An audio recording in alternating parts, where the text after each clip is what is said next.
So when you're looking to test new things, and when you've played the game as much as I have, yeesh lady, get a life. You tend to try and fit as many things as you can into one game. Like if I was looking for a recording of a specific dialogue, or trying out a new romance option. This time through the game, I was actually dead set on Shadow Heart's romance. But I also wanted to try out a tip I got from a comment on my impossible Wyll romance video. You know, the one where I complained about how hard I tried to romance Wyll and how none of it worked. So about a week ago, I noticed a comment that actually listed some instructions on how to get his romance to trigger. One that somehow bypasses the bugs. I was going to play another evil game, but I thought, hey, why not? I'll try out this Wyll thing again and see if this trick works. When I made it to the camp celebration and Wyll actually talked about raising a glass to us, that our bond would grow stronger, I was like, oh shit. I actually slammed my hand down on the desk too, because you have no idea how many times I've tried this, and finally it worked. So I'm going to make sure to lay out the details here, and hopefully you guys can get it to work as well. As my most excellent and considerate commenter, Ari, I hope I said that right, explained, the big thing here is to make sure Wyll is not in your party when you go to the windmill. So when you're ready to go to the goblin camp, just send him to your camp and put someone else in your party. Go through the area like normal and make your way inside the Shattered Sanctum where the goblin leaders reside. When you reach Spike and his hostage, use any method you can to get him to leave you alone with the prisoner. You don't want to do the part where you actually torture the prisoner yourself, though. That will result in him going to Mizora, and we want him to go into Abdurak's room next door. I used Illithid Wisdom for an easy roll, and once Spike left, I saved my game just in case there were issues and went back to my camp. I didn't end the night, I just opened my map and selected camp. From there, take someone out of your party and put Wyll in. When you come back, Spike should still be in Abdurak's room. Now go and talk to Spike with Wyll in the party, and make sure he talks about Mizora. You can do an intimidation check, but I actually hit space by accident, and it hit the default number 1 selection, and it still counted. So don't feel like you have to pass an intimidation check. Once he says the bit about how Mizora is long gone, when given the option, kill Spike and his guard friend. At this point, save again, just to be safe, and then end the day. Wyll should have an exclamation point over his head, and when you approach him, he'll tell you the whole story about Mizora. How she approached him as he lay surrounded by the corpses of his friends and family after the goblins burned down his village. How she looked like a beautiful woman, but once he accepted her deal to give him the power he needed to fight back, that she turned into a Cambion right before him. Now that you know his secret, you can go to sleep and the next day talk to Halsin in the prison, and then proceed to kill all of the goblin leaders, with Wyll in your party still. And that's it. I'm going to say I barely talked to Wyll this playthrough because I thought he was a lost cause until they patched his bugs. I was freaking ecstatic to finally see it and to finally be able to share it with you guys, as well as my thoughts on it. So without further ado, here it is. First, I'm going to show you the initiation scene when you approach him at the camp celebration. There she is, the woman herself. Let us raise a glass to freedom from tyranny. May we hew a clear path for the downtrodden to travel. To you, a legend in the making. And of course, to us. May our bond only grow stronger.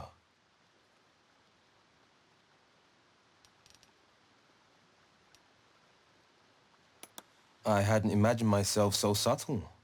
Or, to put it another way, yes. Your heart beats strong, friend. The blade rarely seeks partnership. But the frontier provides few of life's creature comforts. I reckoned our union might extend to your bunk tonight. Meet you at your bunk when you're ready. I trust I won't have to wait long. The blade rarely seeks partnership, huh? That's not what Lae'zel said in my other game. But on a serious note, his dialogue was a little strange here. Maybe I'm just dense, but I had trouble following it. I liked what he said about my heart beating strong and how he rarely seeked partnership.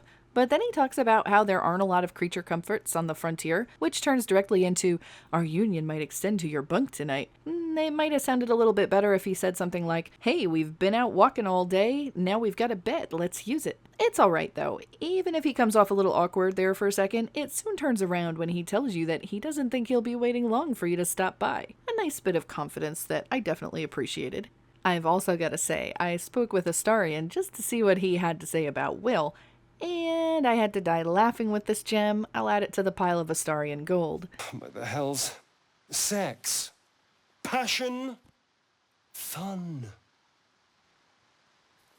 Well, it's easy for some, of course. You and Wyll seem to be getting on very well. Are you looking forward to seeing his Blade of Frontiers? I hope it's more greatsword than dagger. His Blade of Frontiers, a great sword and not a dagger. Astarion, you're too much. My character's face directly after is like, oh god, I hope it's not a dagger. So now all that's left is to show the big scene, finally. As though you seek repose, you needn't spend the night alone. With whom your heart skips a beat, what treasures might this night bestow? You're still glowing from battle. On my honor, you've never looked more beautiful. You smell ale and smoke as Wyll leans in. His lips are but inches from yours. May I?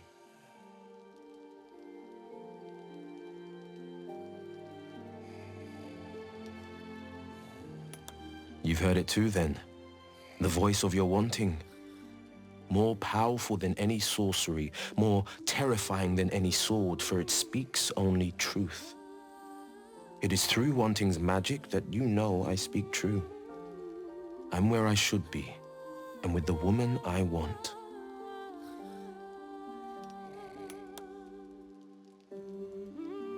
An ache grips your head. You see a flash, bronze hair, pale skin, and it is gone.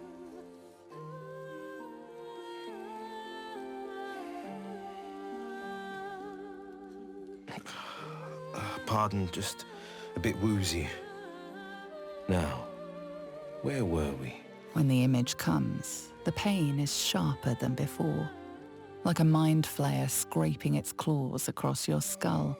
This time, you see a full face, a woman, skin pale as the moon, lips impossibly pink. But then, she changes. Pale skin turned to red, horns push through her hair. Her smile cuts through your desire like a blade. Damn it! Must she ruin everything? I'm sorry. It's not supposed to be this way.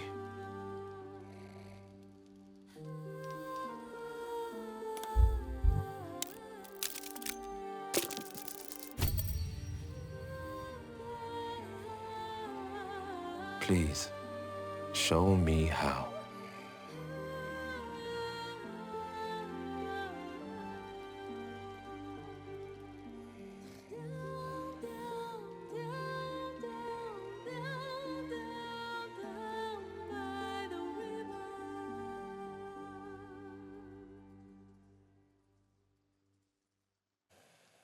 Wyll has slept next to you. He's still there when your eyes open. You're more beautiful now, if you can believe it.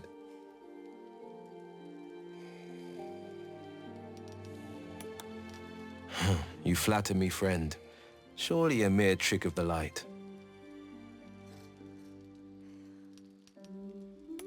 Yes, but also no. I've no proper word for what you are to me.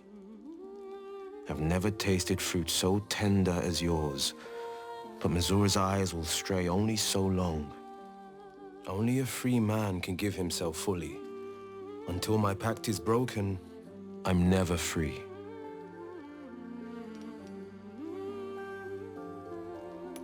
You're a blessing. I hardly deserve you. Come now, let's hurry it up. Legends don't write themselves. So right off the bat, he's flattering me and I'm loving it, and as the camera shifts to my character, I see Astarion? Why is he sitting right there? I mean, talk about blocking me. He's literally sitting right there as if nothing is going on. So once I stopped looking at the back of Astarion's head, I focused on my dialogue choices. Please kiss me felt too desperate. No, I had to play a little hard to get, so I chose to be torn. And ooh boy, his response is really good. I wasn't sure exactly what he meant about wanting's magic, aside from just the idea of wanting to be with someone, i.e. the both of us, but then he says he's where he should be and with the woman he wants, and I got a little weak in the knees at that one. Then it got kind of ruined when he kissed me in the eye. What is it with these guys? Why do they all kiss me in the eye? First Gale, now Wyll. Someone needs to teach them how to kiss. But the weirdness continues as I start having visions of someone with bronze hair and pale skin. Okay, that's kind of weird.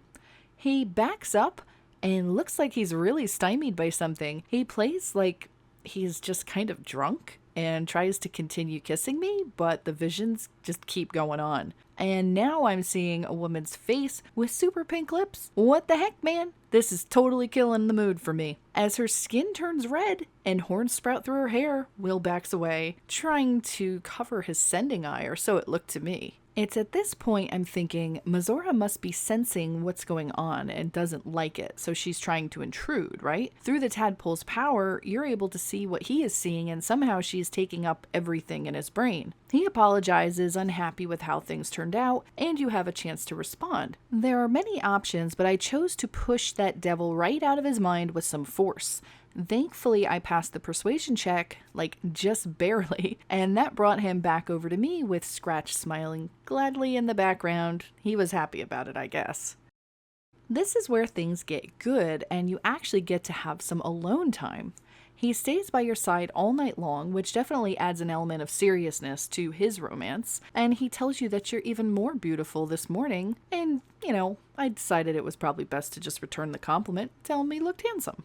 Then I had to give him some flack for calling me friend, because why not? His response is great, very honest and sincere, with a touch of allure at the end when he compares you to tender fruit. But Mizora is a big old party pooper, and she's going to be there the entire time until he finds a way to break their pact. I think it's incredibly honorable that he acknowledges that until he's free of her, he can't be 100% yours. I closed the scene by saying we'd find Mizora and end the deal they made once and for all.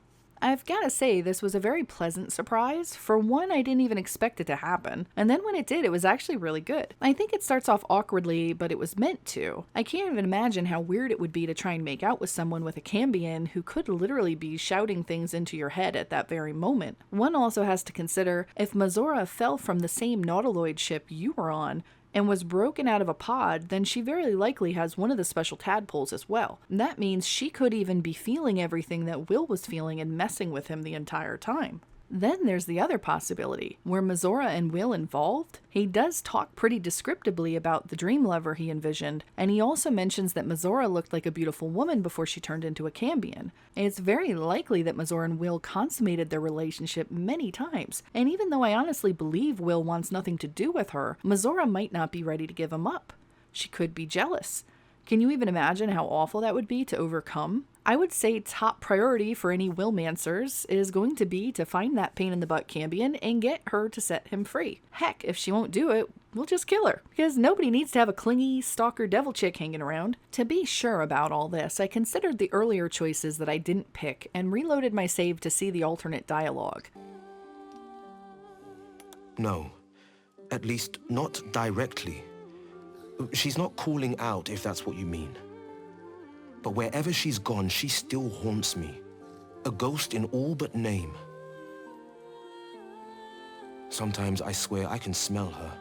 Sulfur and orchids. Stops my heart just to think of it. I reckoned I could forget Mizora, just for one night. Gods, how wrong I was.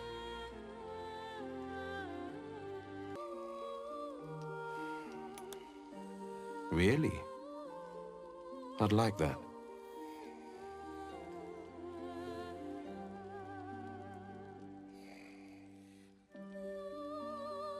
It was interesting to hear that it wasn't so much Mizora entering his head, but that he was thinking about her, haunted by her. This made things a little more complicated for me. It's very obvious to me that they definitely slept together now, and that she left a very big impression on him, even down to smelling her at random and having his heart stop. I mean, jeez. Now I'm almost feeling like he is Gale 2.0. These men who are hung up on other women and then confusing the heck out of me. At least in Wyll's case, though, you're already pretty aware that it's an issue going into it. I mean, especially when he tries to back off. You still have the option to say you've changed your mind, whereas with Gale, you go through the whole night and find out later that he's hung up on Mystra. I guess things are complicated for your PC, and we'll just have to see if getting rid of Mizora will actually sever the bond she and Wyll share. Maybe he is so hung up on her because she has some kind of super mega Cambion pheromones. Maybe it's sort of like a desire demon and she always has Wyll under her thumb because of her strong allure. Here's hoping we get a little bit more with the next patch when it comes out. The one thing that really frustrates me with this early access version of the game is that you can never find Mizora at all. Even though there's so much mention of her, you can find her pod, you can smell her remnants when you go through the sanctum,